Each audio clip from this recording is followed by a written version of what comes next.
За манай улсад хүчин төгөлдөр мөрдөгдөж байгаа хууль тогтоомжид мөнгө хөрөнгө олох зорилгоор бусдад бие үнэлэх, бусдын биеийг нь үнэлүүлэхийг хориглосон залт байдаг. Гэсэн чинь төрлийн гэмтрэг нийгэмд газар авч улам бүр даалт хэлбэрч шилцээр байгаа хэд болно тэр түүхэл насан туршаагүй хүүхдийг хуурч мэхлэн биеийг нь үнэлүүлэх бэлгийн мүлжлэгэд оруулж бие махбодын дарамтанд оруулах гэмтрэг гарсаар байна. Энэ төрлийн гэмтрэг хууль хүчний байгууллагын албаагч хүртэл гар бие оролцож насан туршаагүй хүүхдийн биеийг нь үнэлүүлсэн гэх мэдээлэл байгаа юм. Тодорхойлбол нийслэлийн баян зүрх дүүрэгт байрлах за нэгэн сав массажны газарт бэгийг чимэгтэй бага насны охтыг хуурч аваачин хүчээр биеийг нь үнэлүүлж бэлгийн мүлжлэгт оруулж зодож дарамтлагдаг байсан байна. Жил гаруй хугацаанд бусдын дарамтанд орж бие үнэлсэн ингэх охин удаа тэрхүү газраас зугтаж баригдаж явсны эцэст сайн санаад нэгэн бүсгүүтэд таарснаар энэхүү эрхээ хамгаалуулахаар холбогдох байгууллагад ханджээ. Улмаар энэ хэрэг цагдаагийн байгууллагад албан ёсны гомдол гаргаж мөрдөн шалгах ажиллагааг эхлүүлэхээр болсон байна. За хэргийн талаар товч дурдвал бэлгийн мүлжлэгт орж бие сэтгэлээрээ хохирсон энэ гихч охин эцэг эхийн ахны хамралтай учраас асрамжийн газар өссөн бөгөөд 17 нас хүрснийхээ дараа асрамжийн газраасаа гарч айл айлаар хоног төрүүлсэн байна. Улмаар ингэж явахдаа бэг гихчтэй танилцж түүний ажилуулдаг сауны газар массажистаар ажилд орохоор болсон байна. Гэсэн ч бэг гихч нь охиныг ажил хийлгэх бус хүчээр биеийг нь үнэлүүлж зодож дарамтлан хажуудаа байлгах болжээ.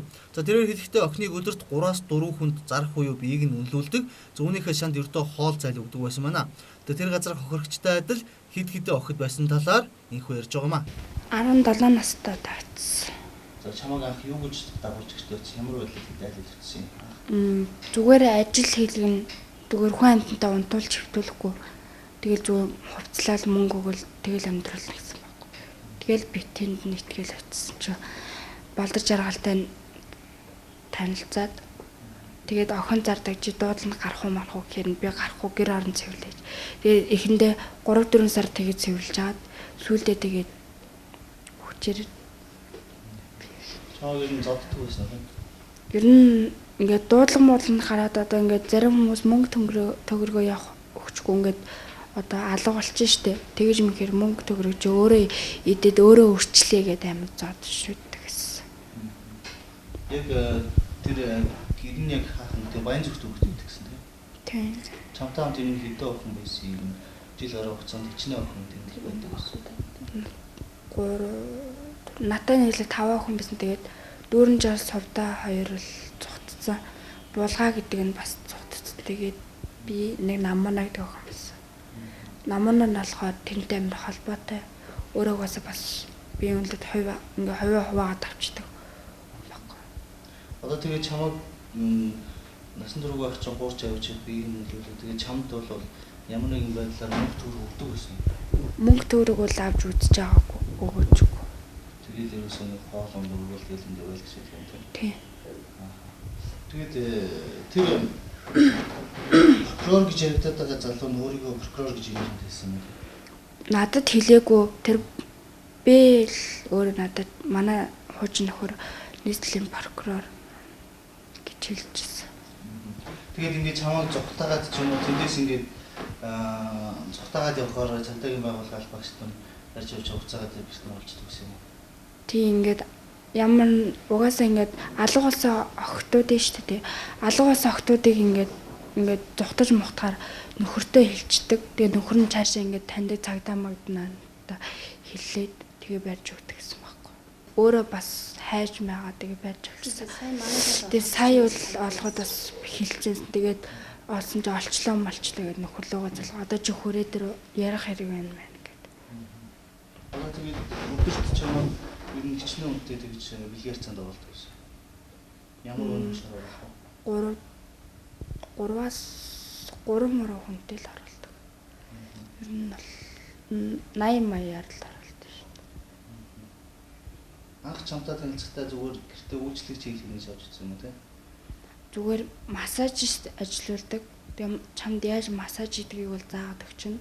Тэгээ тэр хүн амьтантай унтна гэвэл унтуулахгүй зүгээр аваагаараа авчна гэж хэлсэн байхгүй юу? Тийм угаасаа ээжтэйгээ би таардаг байхгүй юу? Ээж угаасаа дандаа хөөж туудаг. Яадаг бол манай юу хойд аавын ээжинсэн дургу асрамжаас гарсан болохоор олон хүүхдүүдтэй болохоор угаасаа тийм тэгээд ээж угаасаа манай би өөрөө угаасаа ээжтэйгээ таардаг мартдаг хөөж туудаг гэдгээ тэр бед хэлсэн. Тэгээд намайг өөрөө баталтааж авсан байхгүй юу? За түүнээс гадна охтыг хүчээр биеийг нь үнэлүүлдэг байсан Бэг хэмэгтэй хуучин нөхөр нь өөрийгөө нийслэлийн прокурорын газарт ажилладаг учраас та нар хуулийн хэлтийн байгууллагад хандаад юу ч олж долоохгүй гэх зэрэг айлгаж дарамтлагдаг байсан гэсэн юм а. За мөн тэр газраас зогтсон охтыг цагдаа хууль ёсны байгууллагын аль багштаар дамжуулан олж авч хүрчээр хорж биеийг нь үнэлүүлдэг байсан талаар ярьж байсан юм. За хохирогч охины ээж нь олон нэлэх нойтой хүүхдтэй дээр нь охиныхоо хойд эцэг нь түүнийг ихээр загнаж дарамтлагдаг байсан учраас арга буюу нааса гэсэн болгоныг бараадаж явсаар инхүү бэлгийн мүлжлэгт орсон гэхэд болох юм а. За мөн охиныг хүчээр биеийг нь үнэлүүлсэн Бэг хэмэгтэй охины ээжтэй очиж уулзсан өөрийгөө караоке ажилуулдаг хүн за манай хамгийн сайн ажилтан цаашаа тушаал дэвшүүлж асран хамгаална гэж хэлээд охиныг нь асран хамгаалах зөвшөөрөл авч гар үсэг зурсан талаарч бидэнд хэлж байсан юм а. За одоогоор охины хүчээр биеийг нь үнэлүүлсэн Бэг хэмэгтэй болон прокурорын байгууллагын ажилтай холбоогч энэ хэрэгт холбоотой нь үнэн эсхийг шалгаж нэгтлэхээр хуулийн хэлтийн байгууллагын ажиллаж эхлээд байгаа гэдгийг нийт эрхийг хамгаалах холбооны зүгээс хэлсэн юм а. Ер нь бол яхаа зүгээр тухайн эмэгтэй, хохирогч эмэгтэй нэг айлд гэрийн үйлчлэгчээр ажилд ороод цалин хонсгүйгээр хөдөлмөрийн мөржлөх тавтаад мөн одоо бэлгийн халдшгүй байдлын эсрэг гэмт хэргийн залиас болсон ийм гомдлол ирсэн. Зүгээр тухайн гомдолд нь бол өргөдөл гаргаад өмгөөллөөр ажиллахаар ингэ явж байгаа. Гэхдээ ер нь бол энэ тохиолдолд бол ийм бэлгийн хүн худалдаалах эсвэл хөдөлмөрийн мөлжлөгийн хүүхдийн бага балчир насны хүүхдээр ажил хийлгэх гэхдээ иймэрхүү төрлийн гэмтэргүүд бол богшмол нуугдмал байдаг. Ахын хүрээнд үйлдэгддэг. Мөн одоо тусгай субъектууд оролцоод ирэх юм бол бүр хэцүү. Бүр одоо хаагдмал шинжрүүг орчдөг. Ер нь бол яг зүгээр энэ тохиолдолд бол нэг тийм тусгай субъектийн нэр усыг хэлээд ч юм уу тийм оролцсон байж болцсохгүй гэсэн ийм зүйл бол байгаа. Тэрийг бол эрх өхий байгууллагууд шалгаж тогтооно биз.